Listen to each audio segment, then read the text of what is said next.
अस्सलाम वालेकुम students, virtual university में खुशामदीद। आप देख रहे हैं वीडियो कानपुर चैनल। और जैसा कि आपको पता है कि आज हो चुकी है 6 जुलाई और 22 से आपके पेपर हैं 22 जुलाई से। और इस हवाले से मज़ीद कुछ अपडेट्स आपके साथ शेयर कर देते हैं, जिसमें आपका पेपर में आने वाला सिलेबस कितना होगा, पेपर पैटर्न्स फ़ाइनल टर्म में क्या होगा और इसकी प्रिपरेशन कैसे करनी है। तो सिंपली ये सारी मालूमात आपके LMS में अवेलेबल होती हैं। हमने थोड़ा सा उसको एक्सप्लेन करना है। तो चलें शुरू करते हैं वीडियो। और उससे पहले ऐसे तमाम स्टूडेंट्स जो हमारे चैनल के ऊपर नए हैं वो सब्सक्राइब कर लें। और अगर आपको हमारी मालूमात अच्छी लगती हैं तो फिर दूसरे स्टूडेंट तक भी पहुंचाएं और कमेंट्स भी किया करें। अगर कहीं पे कुछ आपको लग रहा है कि करेक्शन की ज़रूरत है तो वो आप कर सकते हैं। बड़ी खुशी होगी हमें इस चीज़ से। चलें जो हमारा पहला है आज के टॉपिक में सिलेबस के हवाले से वो देख लेते हैं कि आप फ़र्ज़ करें आपकी कोई भी डिग्री कर रहे हैं तो आपने अपना LMS ओपन कर लेना है। और LMS ओपन करने के बाद आपने अनाउंसमेंट्स के अंदर चले जाना है और फिर आपको वहाँ पे सिलेबस का पता चल जाएगा।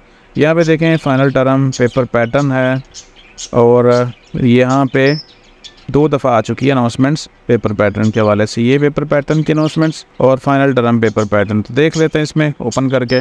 यहाँ पे देखें तो dear students, the final term exam will cover lecture 19 से लेकर 40 तक।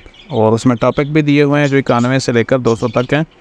तो अगर हम देखें यहाँ से इसको 19 से लेकर 40 तक जो लेक्चर्स हैं और टॉपिक्स हैं हमारे 91 से लेकर 200 तक, तो ये आप इसकी जो हैंडआउट्स है वो डाउनलोड करके देख सकते हैं। अगर हम चाहें इसकी हैंडआउट्स को डाउनलोड करके देखना तो फिर हम सेम इसके LMS से भी और गूगल से भी डाउनलोड कर सकते हैं। तो यहाँ पे देख लेते हैं हम डाउनलोड करके, और ये हमने डाउनलोड कर ली है। तो देख लेते हैं कि जो 19 से लेकर 40 तक लेसन्स हैं, लेक्चर्स हैं, वो कितने बनते हैं। तो जैसे कि मैंने आपको पहले वीडियोस में बताया था कि ये जो आपका फ़ाइनल टर्म होगा, एक तो ये है कि वो स्टार्ट होता है, जैसे यहाँ पे देखें तो 45 के करीब लेसन्स यहाँ पे आपको नज़र आएंगे, बल्कि 40 हैं। तो कुछ में आपको 45 नज़र आएंगे। तो यहाँ से इसमें उन्होंने बता दिया है कि आपका 19 से लेकर 40 तक शामिल होगा इस सिलेबस, और वो है हमारा जो इंग्लिश 510। सपोज़ इसी तरह आप बाकी भी चेक कर सकते हैं।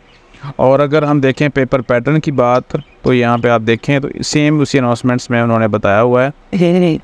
वो अनाउंसमेंट्स तो पुरानी है। यहाँ पे देख लेते हैं कि MCQs भी होंगे और सब्जेक्टिव भी होंगे, और मज़ीद इसकी जो तफसील है उसमें यहाँ पे देखें तो 3 नंबर के और 5 नंबर के भी क्वेश्चन है। जब MCQs कहा जाता है तो शार्ट जो एक नंबर के मल्टीपल चॉइस क्वेश्चंस होते हैं वो भी इसमें शामिल होंगे। और सेम है जिस तरह पेपर आपने मिड में दिया है वो फाइनल में होगा। लेकिन इसमें होगा ये कि इसमें एक तो टाइम ज़्यादा हो जाता है, 60 मिनट की बजाय 90 मिनट हो जाते हैं। और इसी तरह साथ में चूँकि जो मिड टर्म फाइनल टर्म होता है उसमें ज़्यादा सब्जेक्ट के मार्क्स शामिल होते हैं, यानी 60% तक। तो इस तरह टोटल नंबर भी ज़्यादा हो जाते हैं पेपर में। सेम एज़ अगर हम देखना चाहें दूसरे सब्जेक्ट में तो उसकी भी अनाउंसमेंट्स में आपने जाना है और फाइनल टर्म पेपर पैटर्न यहाँ पे देख सकते हैं। तो सिलेबस सबसे पहले सिलेबस उन्होंने दे दिया 21 से लेकर 44 तक। और सेम एज़ अगर इसकी बुक आप डाउनलोड करना चाहें तो इसको कॉपी करके आप गूगल में जा सकते हैं, और वो आपने पहले भी कर ली होगी। तो इसमें जो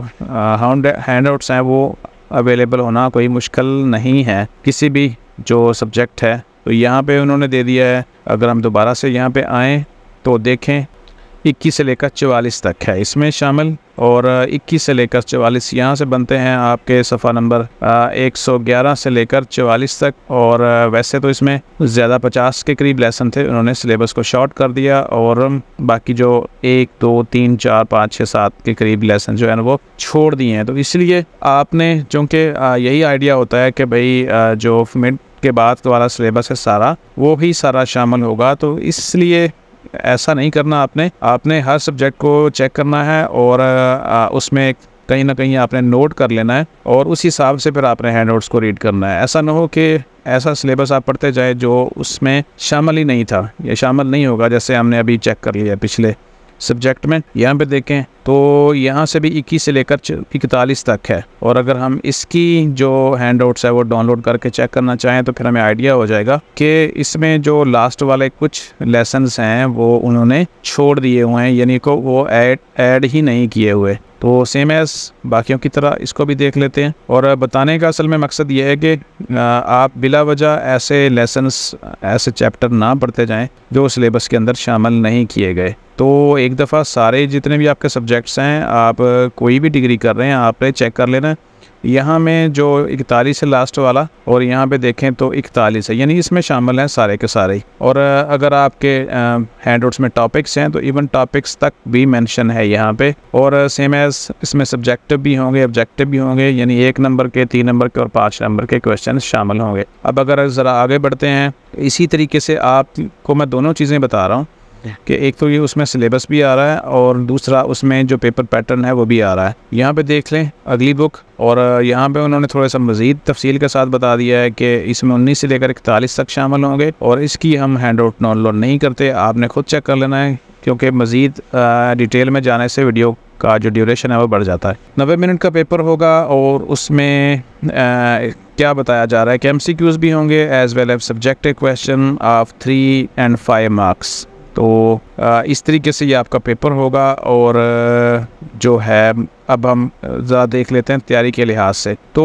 तैयारी के लिहाज से आपको मुख्तलिफ़ वीडियोस मिलती हैं चैनल्स यूट्यूब के ऊपर के पढ़ें ही ना, और बस आपकी तैयारी हफ्ते के अंदर या 2 दिनों के अंदर तैयारी तो आपके बहुत सारे नंबर आ जाएंगे। तो ऐसा नहीं होगा। अब आपको ये इस हकीकत को देख लेना चाहिए कि जब तक आप हैंडआउट्स को अच्छे तरीके से नहीं पढ़ते, समझते नहीं हैं, तो पेपर आपको सॉल्व करना मुश्किल हो जाता है। इसलिए सिर्फ़ और सिर्फ आप पुराने जो शार्ट नोट्स हैं या आप MCQs हैं, ये आपका ऑप्शन होना चाहिए। तीसरा सबसे पहला ऑप्शन आपका हैंडआउट होना चाहिए। हैंडआउट को आप देखेंगे और जो गिवन सिलेबस है उसमें बताया हुआ है, उसको आपने लाइन बाय लाइन पढ़ना है और अंडरस्टैंड करना है, और कोशिश करनी है कि जो उसमें आपको लगती है ऐसी बात, जो ख़ास बात लगती है पढ़ते हुए, उसको आप हाईलाइट कर लें। और फिर आपने लास्ट में जाके अगर आपको शॉर्ट नोट्स मिल जाते हैं या फिर आपको MCQs फाइल मिल जाती हैं, उसको भी आप देख सकते हैं। लेकिन ऐसा नहीं करें कि आप हैंडआउट्स को तो बिल्कुल इग्नोर कर दें और फिर शॉर्ट्स नोट्स और बाकी जब MCQs फाइल के ऊपर ही इत्तफाक करेंगे तो फिर ऐसा हो सकता है कि तुक्का लग जाए, और ऐसा भी हो सकता है कि तुक्का ना लगे, तो इसमें अल्टीमेटली लॉस आपका होता है। इसलिए हैंडआउट्स को पढ़ने से कोई ये नहीं कह सकता कि मुझे जो पेपर सही तरीके से नहीं आ रहा। तो लाजमी है, क्योंकि जो बेस है पेपर की वो यही है, और जो शार्ट नोट्स हैं या MCQs हैं वो इन्हीं फाइलों के अंदर से ही निकाले जाते हैं। तो ये चीज़ मैं हर वीडियो में बताता हूँ तैयारी के लिहाज से जो भी बनाई जाती है, कि आप अपने जो हैंडआउट्स हैं उसको इग्नोर ना करें। और उससे भी बेहतर अगर आप करना चाहते हैं, अगर आप लेसन सुन लेते हैं, तो फिर आपको ऐसी ऐसी चीज़ें, ऐसी ऐसी टर्म्स पता चल जाती हैं जो बाज़-औक़ात पढ़ने में आपको थोड़ी सी ना मज़ेदार लग रही हों, लेकिन सुनने में मज़ेदार लगती हैं। एक तो आपका एक्सेंट जो है वो ठीक हो जाता है, क्योंकि आप सुनते हैं कि इसको कैसे पढ़ा जा रहा है, और फिर आपको जो सुनी हुई बात है वो ज़्यादा अच्छे तरीके से याद हो जाती है। तो ये इसी बात के साथ वीडियो ख़त्म करते हैं। बहुत सारी दुआएं आपके लिए फ़ाइनल टर्म के लिए, और होपफुली इंशाल्लाह आप रिज़ल्ट बनाएंगे। और एक छोटी सी और बात कि मैंने एक रिज़ल्ट के हवाले से आज एक वीडियो अपलोड की थी कि फ़ाइनल टर्म का रिज़ल्ट कैसे बनता है, उसमें थोड़ी सी एक मिस कैलकुलेशन थी, इस वजह से मैंने उस वीडियो को हाइड कर दिया है। अब दोबारा से वो वीडियो बनाऊंगा और इंशाल्लाह कल आपके साथ अपलोड करूंगा, और इससे आपको आइडिया हो जाएगा कि अब तक आपके कितने नंबर आ चुके हैं और आपको फ़ाइनल टर्म में पास होने के लिए कितने नंबर मज़ीद रिक्वायर होंगे। तो चलें वीडियो को यहाँ पर ख़त्म करते हैं। अपना ख्याल रखिएगा। अल्लाह हाफ़िज़।